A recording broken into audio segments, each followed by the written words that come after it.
Photo එකක් crop කිරීම. දැන් මේ ඡායාරූපය බැලුවොත් මේ ඡායාරූපය සම්පූර්ණ මේ ඡායාරූප ශිල්පියා ගත්ත විදිහට තියෙන්නේ. දැන් අපි කල්පනා කරලා බලමු මෙහෙමද අපිට ලස්සනට පේන්නේ මේ විදිහටද කියලා. දැන් මේ ෆොටෝ එක ලස්සනයි, හරිම නිර්මාණාත්මකයි.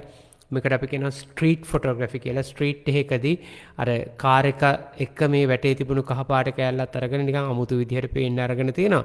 දැන් මේ හරස් අතර ෂොට් එකක් වශයෙන් මේක ගොඩක් සාර්ථකයි.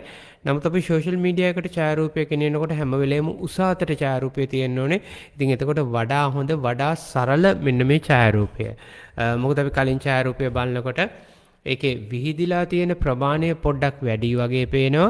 හරියටම අපිට ඕන දේ පෙන්නකණ්ඩ පෙන්නේ නැති ගතියක් තියෙනවා. අවකාශයේ වැඩි ප්‍රමාණයක්.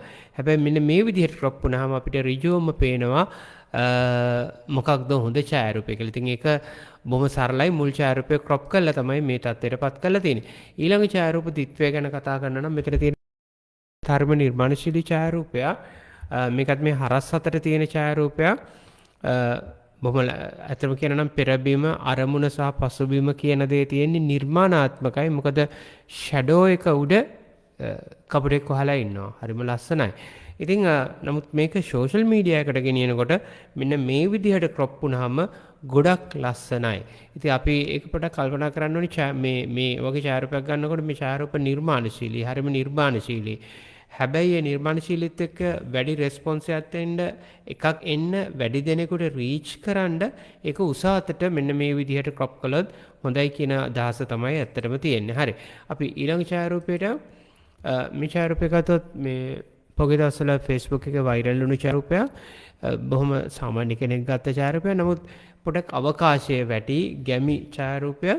ඉතින් මෙන්න මේ ඡායාරූපය මෙන්න මේ විදිහට ක්‍රොප් වුණොත් අපේ සෝෂල් මීඩියා එකට යනකොට දැන් මේකත් 4S ෆෝමැට් එකේ තියෙන්නේ. හැබැයි අර අවකාශයේ වැඩියට වඩා ටිකක් අපි මොබයිල් එකෙන් බලනකොට ටිකක් ලොකුවට හොඳට පේනවා.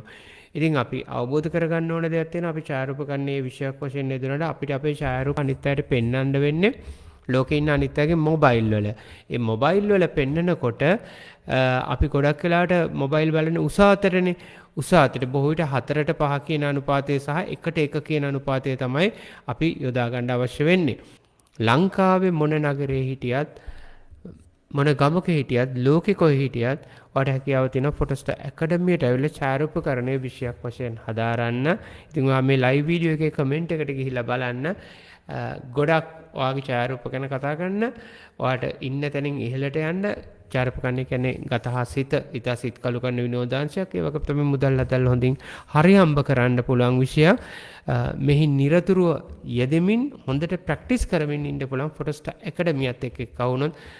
ඉතින් මේ පේජ් එකට ඇවිල්ලා පොඩක් බලලා ඔයාලට සෑහෙන දේවල් ඉගෙන ගන්න පුළුවන්. ඔයා මේ ලයිව් එක දකින පේජ් එකට ඇවිල්ලා සියලු දෙනාටම ස්තුතියි, ජයන් ජයන් වේවා කියලා ප්‍රාර්ථනා කරනවා. ලලිත අබේසුන්දර ෆොටෝස්ටා ඇකඩමි.